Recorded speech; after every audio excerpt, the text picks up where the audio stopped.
this video, we will be adding similar fractions. So first of all, what are similar fractions? So similar fractions are fractions that does have the same or common denominator. So let's have this example. So let's say we have 5 over 15, 1 over 15, and 4 over 15. So as you can see, their denominators are all 15. Meaning, these three fractions are similar fractions. Another example, let's say we have 6 over 11, 13 over 11, and 2 and 1 over 11. So we have here the different kinds of fractions. We have proper fraction, improper, and mixed number. But take a look at their denominators. So they are all 11. Meaning this different kind of fraction here, they are similar fractions because they have the same denominators. Now, let's move on how to add similar fractions. Adding similar fraction has a rule. So, ang rule po dyan is, in adding similar fraction, we will just be adding the numerator only, and then we will just be copying the denominator. So, let's say, for example, we need to add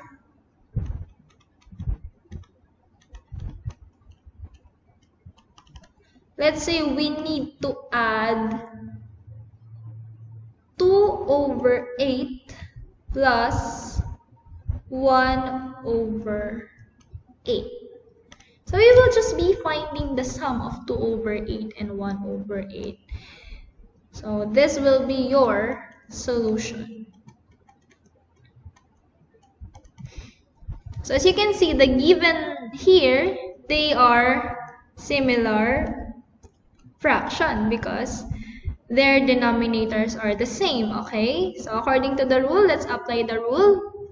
Let's add their numerators, 2 and 1. So the answer is 3. And then we will just be copying their denominators. So 8. So as we can see, 3 over 8 is in its simplest form. Meaning, wala naman ng greatest common factor si 3 and 8, diba? So this will be your final answer. So the sum of 2 over 8 and 1 over 8 is 3 over 8. Okay? So another example,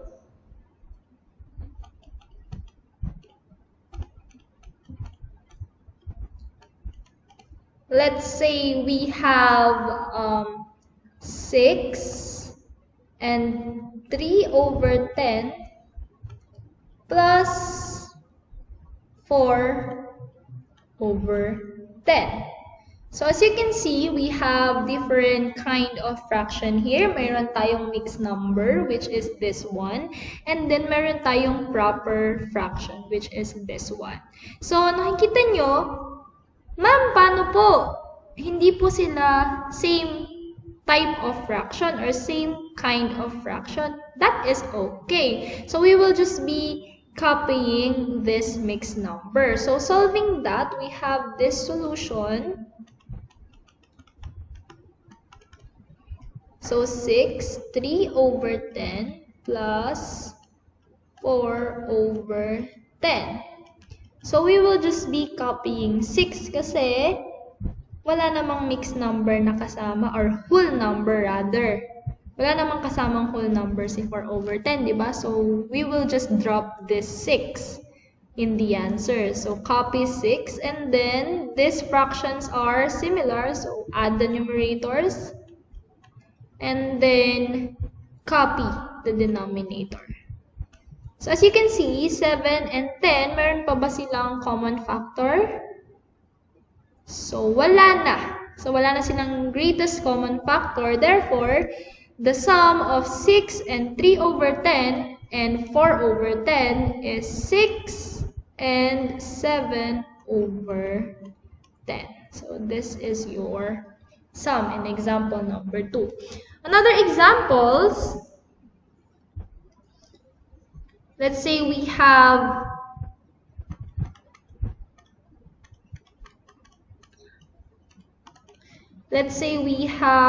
two mixed numbers, okay? So let's say we will be adding 2 and 7 over 11 plus 3 and 2 over 11. So they are both mixed numbers. At the same time, they are similar fractions. So how are we going to solve for their sum? So this will be our solution. So 2 and 7 over 11 plus 3 and 2 over 11 equals, so first we will be adding their whole numbers kasi mixed numbers sila, di ba? So 2 plus 3 is 5, and then add their numerators, 7 plus 2, that is 9, and then copy the denominator. So 5 and 9 over 11. As we can see, 9 and 11, wala na silang greatest common factor. So nakasimplified na sila. Therefore, the sum of this given is 5 and 9 over 11. Yan na yung sum. Okay? Another example, let's say we have this example.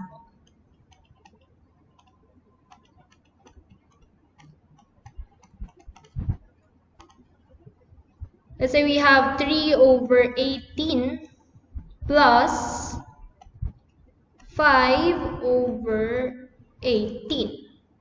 So what will be our sum kaya?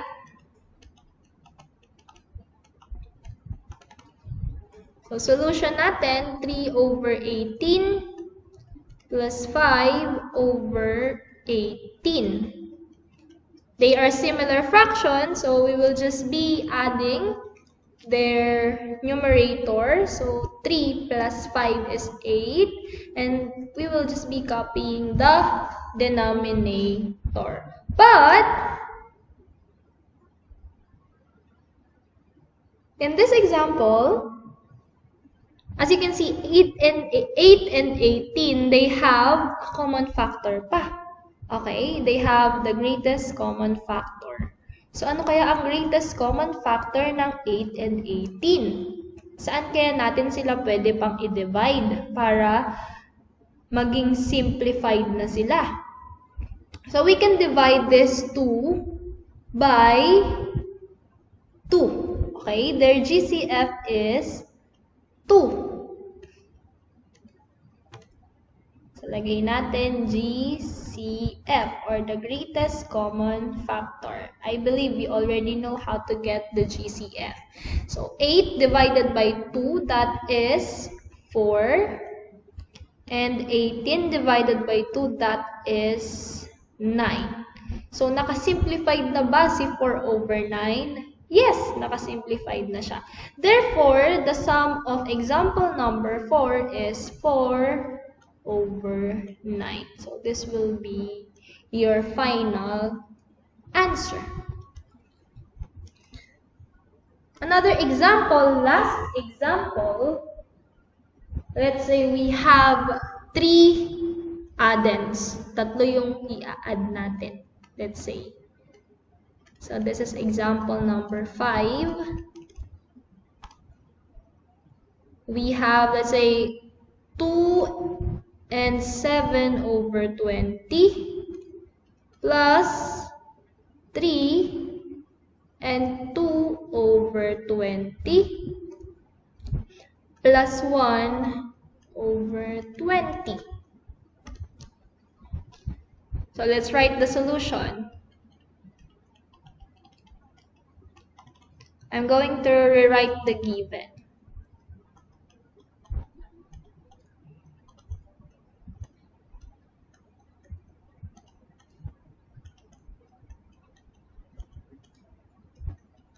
So first, you're going to add all the whole numbers. So dito in this part, wala siyang whole number kasi proper fraction siya, di ba? So i-add nyo lang yung mayroong mga whole numbers. So just like this. So 2 plus 3, that is equal to 5. And then add all the numerators. So 7 plus 2 plus 1, that is 10 over 20. But in this example, we can see that it is not in its simplified form. Meron pa tayong pwedeng i-divide sa 10 and sa 20, di ba? Yun yung GCF nila. Ano kaya yung GCF ng 10 and 20? Of course, that is 10. So I'm going to rewrite here 5 and 10 over 20. We can divide 10 and 20 by 10. That is their GCF. So let's add here GCF. So let's copy 5 and then 10 divided by 10, that is 1. 20 divided by 10, that is 2. So nakasimplified na ba siya? Yes, of course, nakasimplified na siya. Therefore, the sum of example number 5 is 5 and 1/2. This will be your final answer. Next, I am going to teach you how to add dissimilar fractions. But before that, what are dissimilar fractions? So dissimilar fractions are fractions that do not have the same or common denominator. So their denominators are all different. Let's say, for example, we have 1/2, 3 over 4, 5 over 8, and 3 and 2/3. As you can see here, the denominator of the first fraction is 2, the following fraction is 4, the next one is 8, and then the last one is 3. They're all different numbers. So meaning these fractions are dissimilar fractions. Another example, let's say we have 4 over 7, 2 over 9, 3 and 1/2, and 11 over 5. So as you can see here, the denominators are all different. So these fractions are all dissimilar fractions. Now, let's proceed in adding dissimilar fractions. So in adding dissimilar fractions, we need to review about how to get the least common multiple of numbers because we will be applying that lesson in adding dissimilar fractions. So let's say, for example, we will be adding this dissimilar fraction above. Let's say we have 3 over 4 plus 2 over 3. So as you can see here, the fractions given are dissimilar fractions. So their denominators are different. How are we going to solve this? So this will be your solution.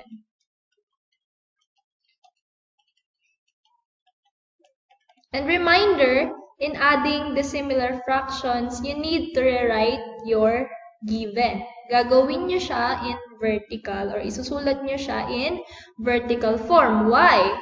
Because you cannot solve this in horizontal form. So I am going to rewrite the given in vertical form. So 3 over 4 plus 2 over 3. So, ka-vertical form na siya.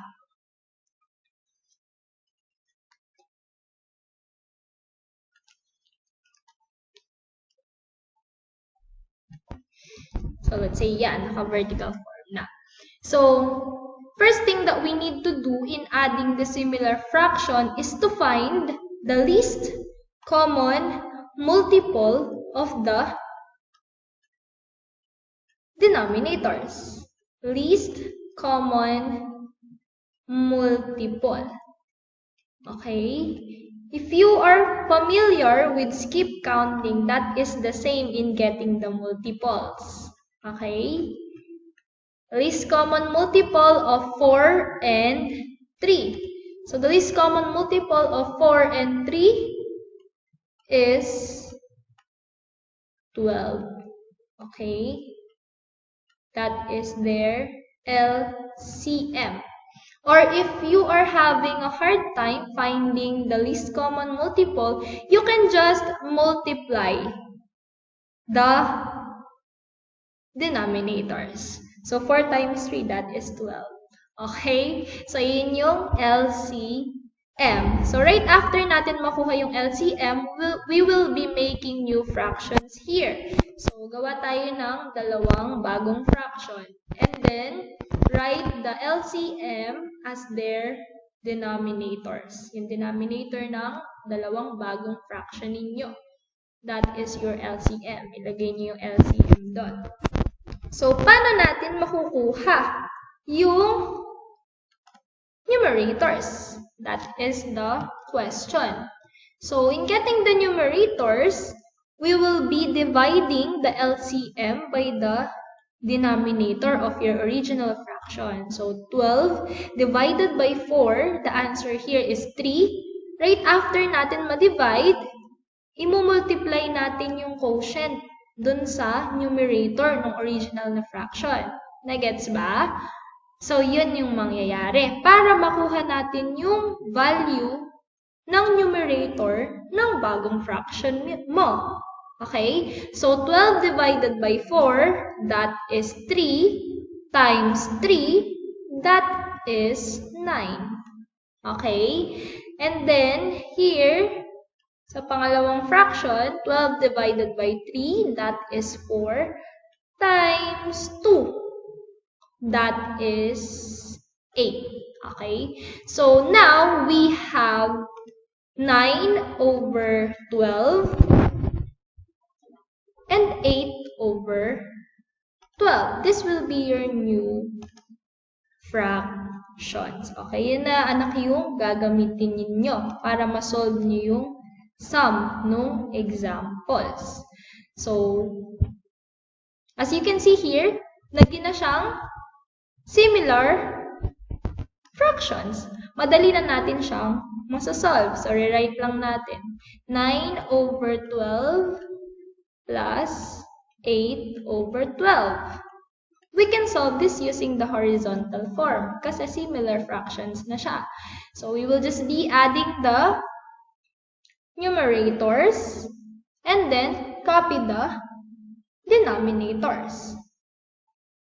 Okay, so 9 plus 8, that is 17 over, copy the denominator, that is 12. So this will be your final answer kasi naka-simplified form na siya, wala na siyang GCF eh. So 17 over 12 is the sum of example number 1. Okay? Next example, let's say we have mixed numbers. So this will be example number 2.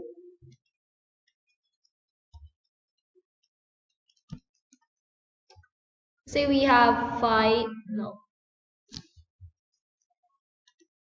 Let's say we have 5 and 1/4 plus 7 and 2/3. Let's say that is the given. So I'm going to rewrite the given in vertical form kasi they are dissimilar fraction. Mahirap silang solvein kapag naka-horizontal form sila. So 5 and 1/4 plus 7 and 2/3.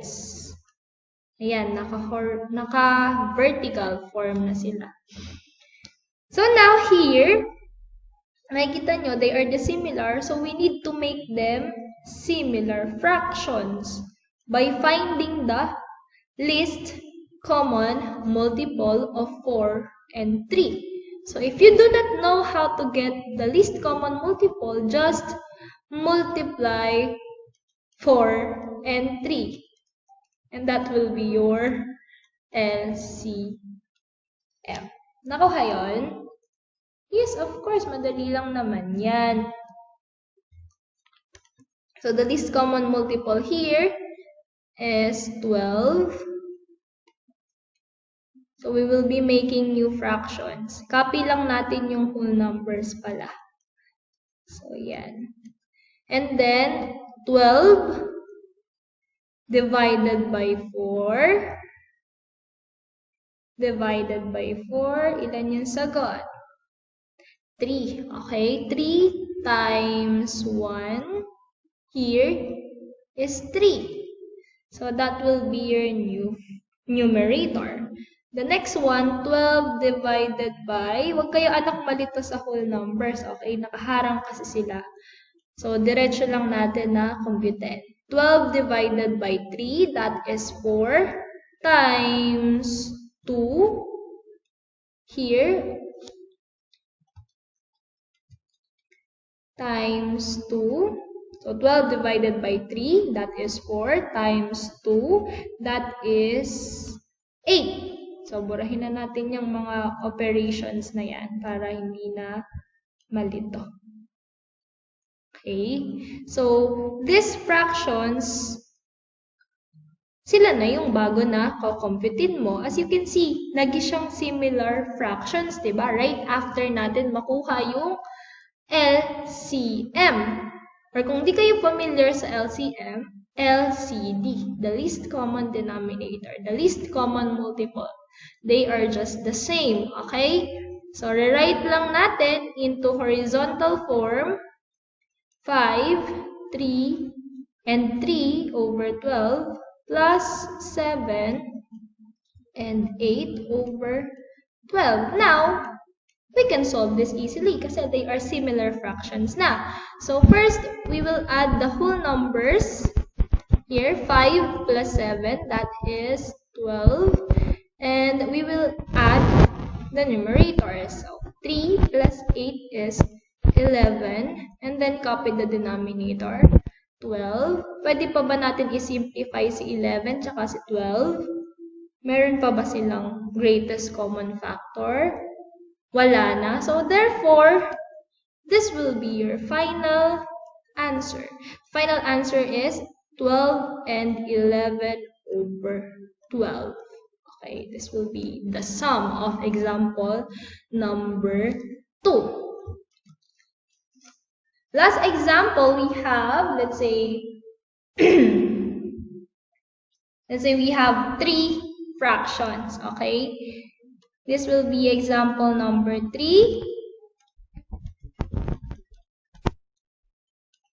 Tatlo na yung i-add natin.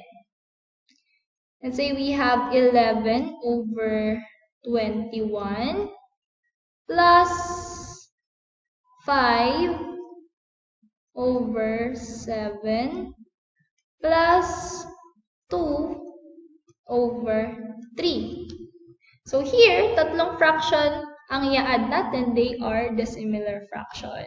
So sulat muna natin siya in vertical form. Okay? So, no. So, 11 over 21 plus 5 over 7 plus 2 over 3. Yan. Kasya pa yan.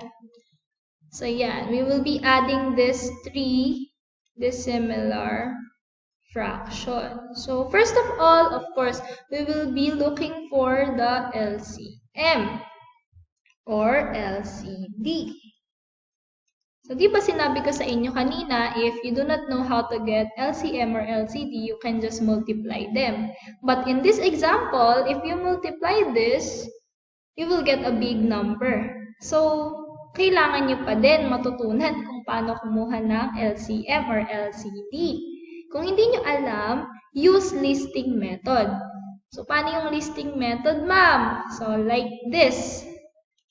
So, let's say 3, 7, and 21. Ililist natin yung multiples niya. If you're not familiar with multiples, para lang siyang skip counting. Okay? 3, 6, 9, 12, 15, 18, 21. Ganyan lang siya. 7, 7, 14, 21.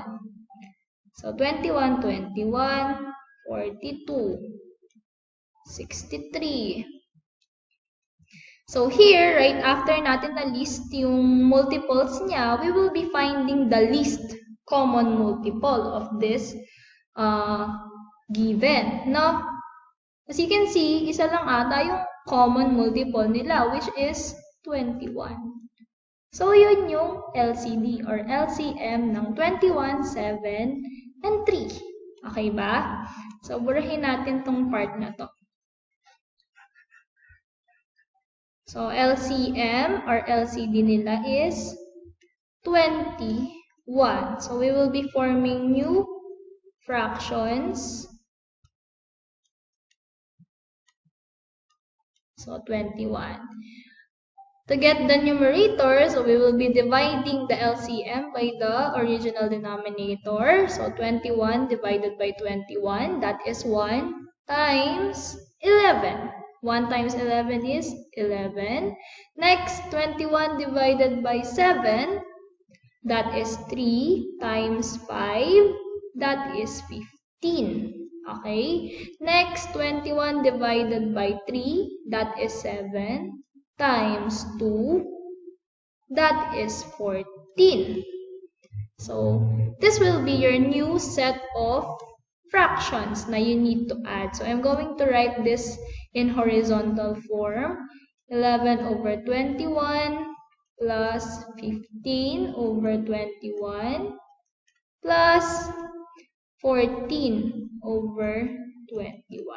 So, we can add this simply. No? We can add this all na very easy lang kasi they are already similar fractions. So, 11 plus 15, that is 26. 26 plus 14, that is how many?